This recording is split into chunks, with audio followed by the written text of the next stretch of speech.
Sir, इस bill pay चर्चा के माध्यम से मैं इस देश के आम हवाई यात्री का दर्द आप सबके सामने रखना चाहूंगा। सर, वादा था कि हवाई चप्पल वालों को हवाई जहाज की सैर कराई जाएगी। आलम यह है सर कि बाटा कंपनी का जूता पहनने वाला भी आज हवाई जहाज की टिकट नहीं खरीद पा रहा है। Economy class is no more economical. Sir, मैं आज इस सदन में बहस पे आने से पहले अपने फोन पर फ्लाइट के रेट चेक कर रहा था। सर, अगर कल मुझे दिल्ली से बंबई जाना हो तो टिकट 14,000 रुपए की है, वन वे की सबसे सस्ती टिकट। दिल्ली से पटना जाना हो तो 12,000 रुपए की टिकट, दिल्ली से बैंगलोर जाना हो तो 16,000 रुपए की टिकट। और सर वो छोड़िए, संडे के दिन यानी कि परसों मैं अपने क्षेत्र पंजाब से दिल्ली आया, मोहाली एयरपोर्ट से चंडीगढ़ एयरपोर्ट से मैंने फ्लाइट ली और दिल्ली पहुंचा। उस फ्लाइट की टिकट 14,500 रुपए की थी। हम सांसदों को तो फ्लाइट की रीइंबर्समेंट मिल जाती है सर, आप उस आम नागरिक का सोचिए जो इस स्काई रॉकेटिंग एयर प्राइस से जूझ रहा है। और एक और दिलचस्प चीज है, एक ही सेक्टर की एक ही दिन की सेम एयरलाइन जो अलग अलग समय पर उड़ती है उसके भी रेट अलग है। आपको सुबह 10 बजे दिल्ली से बंबई जाना, उस एयरलाइन से उस तारीख पे आपको एक रेट मिलता है।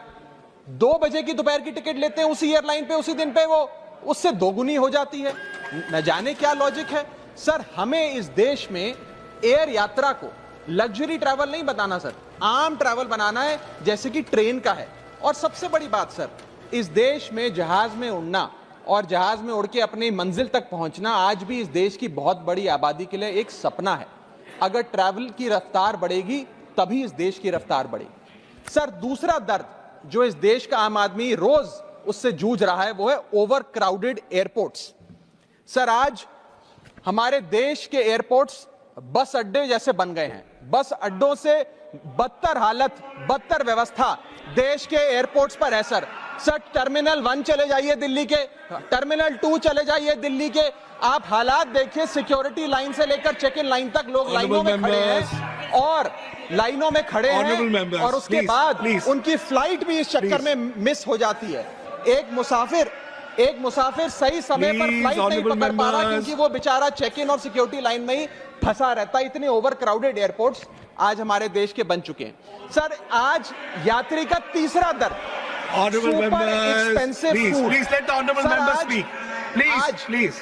सर बोलने दीजिए।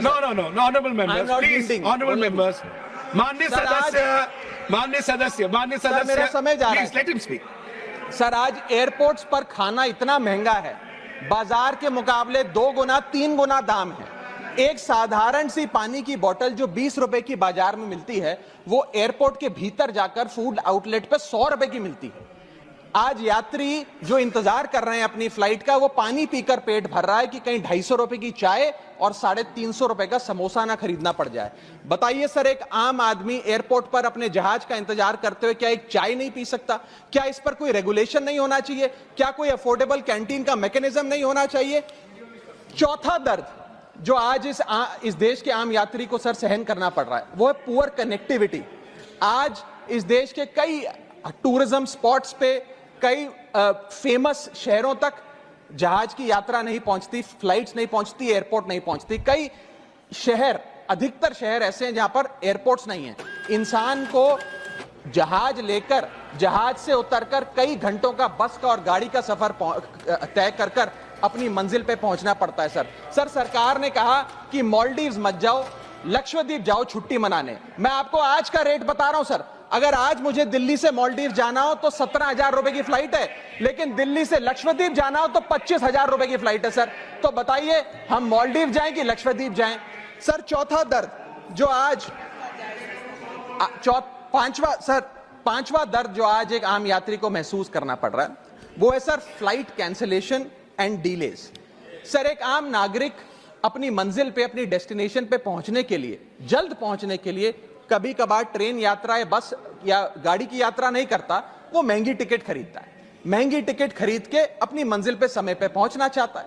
और कुछ ऐसे भी लोग हैं जो आर्थिक तौर पे सक्षम नहीं हैं, लेकिन आपातकालीन परिस्थितियों में, इमरजेंसी सिचुएशन में वो भी महंगी जहाज की टिकट खरीदकर जहाज की यात्रा करना चाहते हैं, अपनी मंजिल पे पहुंचना चाहते हैं।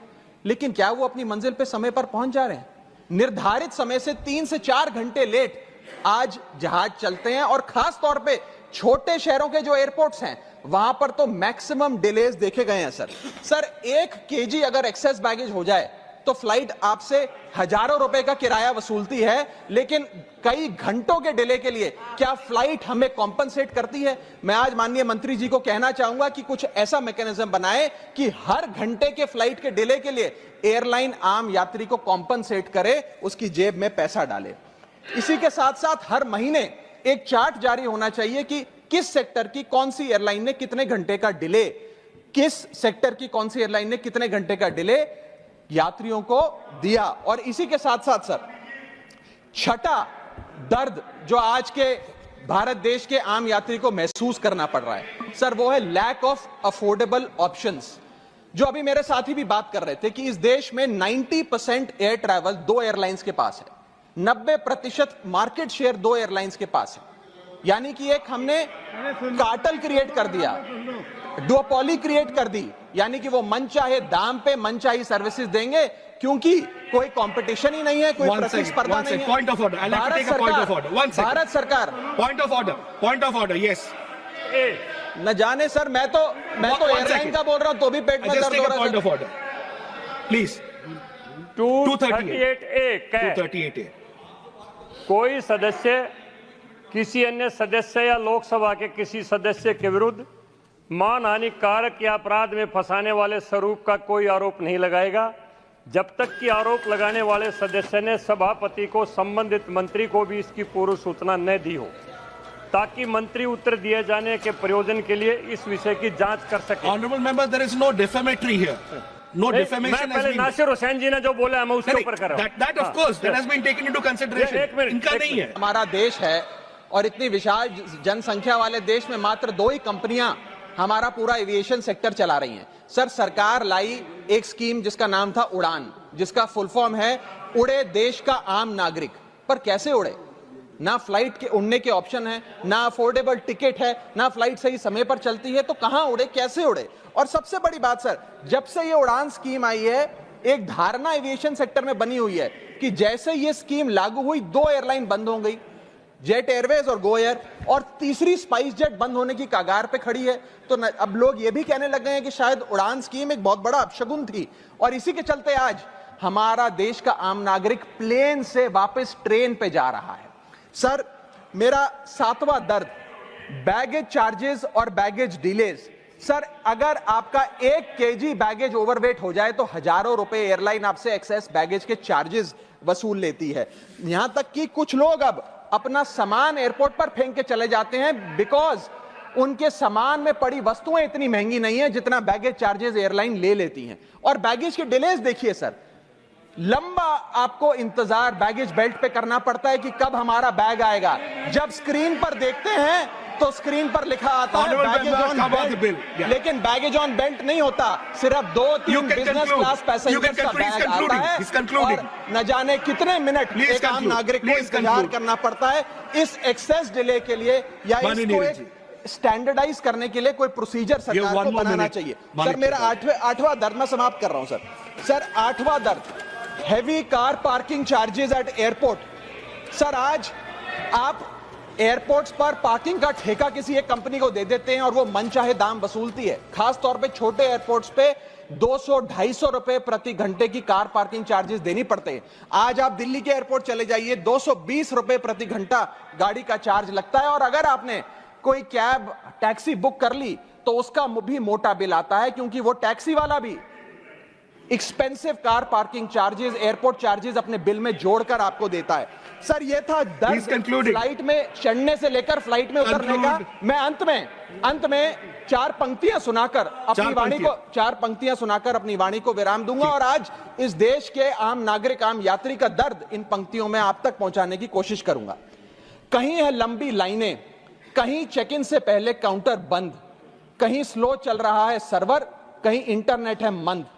महंगी टिकट के बाद भी यात्रा की कोई गारंटी नहीं, आपका सामान चाहे टूटे चाहे फूटे कोई वारंटी नहीं। जो हाल है बस अड्डों का वही तस्वीर आती है एयरपोर्ट से।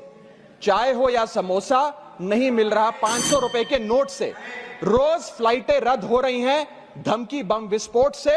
आखिरी में सर, कब तक आम आदमी मरता रहेगा एयरपोर्ट की छत गिरने की चोट से? जनता की मुश्किलें तो पल भर में मिट जाएं अगर सरकार को फुर्सत मिल जाए चुनाव या वोट से। Thank you.